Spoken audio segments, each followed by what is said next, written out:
How's it, everyone? Today we have a very long awaited video where we will be comparing the Chase Trifecta versus the Amex Trifecta. It's safe to say that there's going to be a lot of valuable information to digest here because after all, we are talking about the two biggest, most popular credit card companies out there. Ultimately, I want this video to help you decide right now which trifecta is going to be better for you. Is it going to be the Chase Trifecta or is it the Amex Trifecta, or maybe it's both trifectas? Let's find out right now, and if you haven't done so already, please make sure to hit that subscribe button down below to help support my channel. The first trifecta setup that we'll be talking about today is the Chase Trifecta. The most popular credit cards that make up this trifecta are the Chase Sapphire Preferred, Chase Freedom Flex, and Chase Freedom Unlimited. Unlike the Amex Trifecta, which we will talk about later, the Chase Trifecta has a lot of different variations that you can make with it. The one that we just covered is probably the most popular and most common Chase Trifecta setup out there, but you can substitute those three credit cards for other cards too. For example, you could switch out the Sapphire Preferred for the Sapphire Reserve, which I think is going to be the second most favorite Chase Trifecta setup out there, but you could also switch out the Chase Freedom cards, either one of them, for one of Chase's Inc. business credit cards. For the sake of this video though, I will mainly be focusing on the two most popular Chase Trifecta setups, which include the Freedom credit cards and either the Sapphire Preferred or the Sapphire Reserve. Both Freedom credit cards have no annual fee, and the Chase Sapphire Preferred has a $95 annual fee, bringing your total for the three credit cards in the Chase Trifecta to just $95. And if you were to go with the Sapphire Reserve instead of the Sapphire Preferred, then your total would be $550 for that version of the Chase Trifecta. Actually, if you go with either of those two Chase Trifecta setups, your effective annual fee will be much lower. That's because of the credits that the Sapphire Reserve and Sapphire Preferred have to offer, which we will cover in a minute. You now know how much these Chase Trifecta setups will cost you, but what will you earn when it comes to credit card points? Both the Chase Freedom Unlimited and Chase Freedom Flex share a few bonus categories.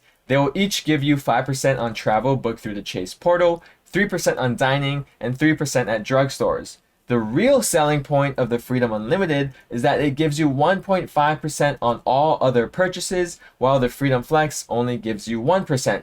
And the main thing about the Freedom Flex is that it will give you 5% on rotating quarterly categories on up to $1,500 worth of spend per quarter. These rotating categories are usually things like gas station purchases, grocery store purchases, or even Amazon purchases. Moving on to the Sapphire credit cards, I will go over both just in case one might suit your spending habits better than the other. The Chase Sapphire Preferred gives you 5x points on travel booked through the Chase portal, 2x on all other travel, 3x on dining, 3x on online grocery store purchases, 3x on streaming services, and 1x on everything else. Then you have the bigger brother, the Chase Sapphire Reserve card, which will give you a little bit more beefier reward multipliers. You will earn 5x points on flights booked through the Chase portal, 10x on hotels and car rentals through the Chase portal, 3x on other travel, 10x on Chase dining purchases, 3x on all other dining, and 1x on everything else. From the reward multipliers alone, you can see that the Chase Sapphire Reserve card is going to be your better option in the Chase Trifecta if you travel often. The higher reward multipliers for all things travel will help you get points a lot faster, and you even have a slight buff when it comes to the dining purchases reward multiplier. On the other hand, the Chase Sapphire Preferred card is slightly more diverse because of its wide range of bonus categories. You have things from dining to, of course, travel, but also like streaming services, which makes it a lot more usable for those people who don't travel often. I'm not sure if you noticed, but for both of the Chase Freedom cards, you're earning a percentage with your bonus categories as opposed to a multiplier like the ones you see on the Sapphire credit cards. To clear up any confusion, don't worry, because either way you go, you are still earning Chase Ultimate Reward points, so 5% versus 5x is pretty much the same thing. As I briefly mentioned earlier, now I want to go over how you can lower the effective annual fee on both Chase Sapphire Preferred cards because of the credits that they have to offer. With the Chase Sapphire Preferred, you'll be receiving an annual $50 hotel credit on hotel stays booked through the Chase portal, which will bring your effective annual fee down to just $45 a year if you take advantage of the full $50 credit. The Sapphire Preferred will also give you 25% more redemption value on your Chase points when you redeem them for travel through the Chase portal. I will show you an example of that and how it works right after we go over the SoFi Reserves credits. The Chase SoFi Reserve will give you a generous $300 travel credit every year, and the great thing about this is how flexible that credit is, because literally any travel related purchase will trigger that credit. You do not need to go through any special travel portal or have to even manually activate it every year. Purchases such as Ubers, train passes, Airbnbs, toll booths, parking garage tickets, flights, and hotels, of course, will all trigger this credit, so it should be really easy for you to use the full $300 every year. That will then bring your effective annual fee for the Chase SoFi Reserve down to $250. Unfortunately, there are no other credits that could help you lower your effective annual fee on the SoFi Reserve, but you do get benefits such as a complimentary Priority Pass membership for airport lounge access, a TSA PreCheck or Global Entry membership, and you get 50% more redemption value with your Chase points when you book travel through the Chase portal. Now let me explain exactly how this works, because it could be an easy way for you to get more value from your Chase points. Let's say you have 100,000 Chase points. You can redeem those points for cash back at a rate of 1 cent per point, thus giving you $1,000 worth of value. That's okay, but if you have the SoFi Reserve, you can get 1.5 cents per point when you use your points on travel booked through the Chase travel portal. That same 100,000 points will now be worth $1,500, which is a free or extra $500 more value if you were to redeem your points for cash back. And if you remember, the SoFi Preferred gives you 25% more redemption value on the same travel purchases through the Chase travel portal, which means 100,000 points is worth $1,250. But what if I told you that's still not the best way to use your Chase points? The SoFi Preferred and the SoFi Reserve will also give you the options to transfer your Chase points to a Chase travel transfer partner at a 1-to-1 ratio. Chase has a decent list of transfer partners, and with your Sapphire cards, 1 Chase point is equal to 1 point or mile with any one of those airlines or hotels. If you redeem your Chase points using this very method, you could on average get a point valuation of 2 cents per point. Sometimes it takes a little bit more time and effort to find those deals,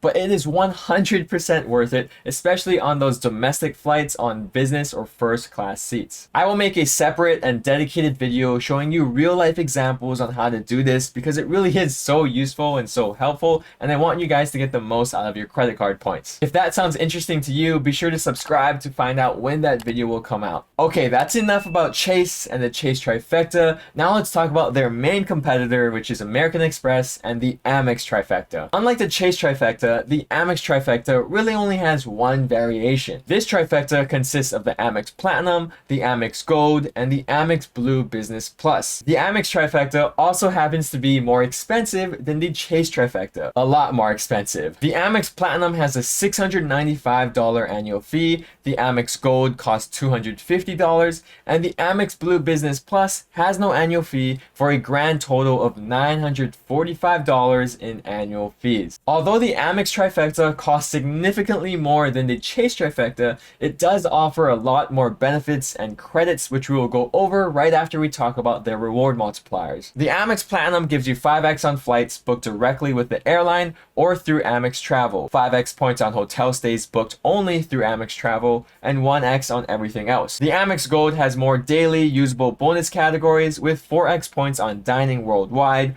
4x points at US supermarkets, 3x points on flights booked directly or through Amex Travel, and 1x on everything else. Lastly, the Amex Blue Business Plus offers a very simple and straightforward 2x points on all purchases on up to $50,000 worth of spend per calendar year. Technically, the Amex Trifecta has fewer bonus categories than the Chase Trifecta, but it also has less overlapping categories. Each card in the Amex Trifecta covers a different bonus category, which means it's a lot easier to find out which card you need to use depending on which transaction or purchase you're trying to make. Of course, the one exception is that both the Amex Platinum card and the Amex Gold card will earn you bonus points on flights, but majority of the time you'll be using the Amex Platinum card because it has a higher reward multiplier and it also has more travel benefits and credits. And speaking of benefits and credits, let's go over all all of the ones that come with the Amex Trifecta because paying $1,000 in annual fees each year is pretty disgusting. First up is the Amex Platinum card, which is going to be your dedicated go-to travel credit card because it has all the benefits and credits that you could ever ask for. You will get benefits such as lounge access at Amex Centurion lounges, a complimentary Priority Pass membership for more lounge access, Marriott and Hilton Gold status, TSA PreCheck / Global Entry credit, and even premium car rental statuses. This card also gives you over $1,500 worth of credits each year, but honestly, a lot of them are worthless and you will probably never use them. You'll get things such as a $200 hotel credit, $240 entertainment credit, $155 Walmart Plus credit, Uber credit, airline fee credit, Equinox credit, Saks Fifth Avenue credit, and Clear credit. Depending on how many of those benefits and credits that you actually use every year, the Amex Platinum card is either going to be your most expensive credit card ever, or a credit card that will give you positive value. Honestly though, many of you out there watching right now will not get a positive value from the Amex Platinum card, and that's okay. It's an expensive credit card with a bunch of credits that you may not ever use. But that's one problem of the Amex Trifecta, because if you don't travel often, you'll most likely not be able to take advantage of the Amex Platinum's benefits and credits that it has to offer. That's why if you don't do that, if you don't travel a lot throughout the year, you may not want to get the Amex Platinum card because it won't be worth it for you, and therefore you won't have the complete Amex Trifecta. But what about the Amex Gold? Let's talk about the credits that come with that credit card because they are much easier to use than the ones that we just went over. This credit will give you $120 of Uber credit and $120 of dining credit at select dining partners every year. That is $240 worth of credit on a $250 credit card, which will bring your effective annual fee down to just $10 a year. Of course, that's the best case scenario, which means you would have to use the full $240 worth of credit every year to bring down that effective annual fee and get that kind of return from it. I did make a dedicated video comparing the Amex Gold card versus the Amex Platinum card, which goes in grave detail comparing both of those credit cards and showing you how you could use each of them to their fullest potential. Next up, the Amex Blue Business Plus card has no benefits or credits to take advantage of, but that's okay because it's a no annual fee credit card and you don't have to justify the price. No card in the Amex Trifecta will give you any sort of point redemption value boost like the Sapphire credit cards in the Chase Trifecta, but you can still get a lot of value from your Amex points. That's because American Express also gives you the option to transfer your Amex points to an American Express travel transfer partner at a 1-to-1 point ratio. Amex does have a different list of airlines and hotels that you can see here, but it is still a very solid list to choose from. And much like your Chase points, your Amex points will also be worth on average 2 cents per point when you're redeeming them using this method. However, with Amex points, you will usually see higher point valuations on those longer international flights in business and first class. When it comes down to the Chase Trifecta versus the Amex Trifecta, which one really is better? To be honest, it does depend on your lifestyle and spending habits, but the Chase Trifecta will be the easier and more popular to use trifecta, and this is why. First off, the Chase Trifecta is the cheaper option because you could get 3 Chase credit cards for the low price of $95 a year. Or even if you substitute out the Sapphire Preferred for the Sapphire Reserve, you are still only paying $550 a year. So no matter which Chase Trifecta version you get, you'll be paying at least $400 less than the Amex Trifecta. Another reason why I think the Chase Trifecta is a better trifecta is because you have less benefits and credits to worry about. The Amex Platinum card alone literally has pages and pages of benefits and credits, which is one of the reasons why a lot of people, maybe like you, won't get this credit card. Also, the Amex Trifecta includes the Amex Blue Business Plus card, which like the name states, is a business credit card. That means you're going to need some sort of side hustle, business, or other way to make income in order to qualify for that credit card. All of those things aren't that hard to set up, but at the end of the day, it still is another obstacle that you have to think about. With that said though, despite its shortcomings, you could still get a lot of value from the Amex Trifecta. I think if you're someone who travels frequently, you could actually get way more value with the Amex Trifecta than you do with the Chase Trifecta, mostly because of the Amex Platinum card and all of its benefits and credits that it has to offer to you. And here's the kicker though. You can have both the Chase Trifecta and the Amex Trifecta, so that way you have the ultimate trifecta arsenal in your wallet. That's it today, but if you want to learn more about each trifecta separately in more detail, be sure to watch one of these dedicated videos right here. Other than that, thank you guys so much for watching, and I'll see you in the next one. Shoots!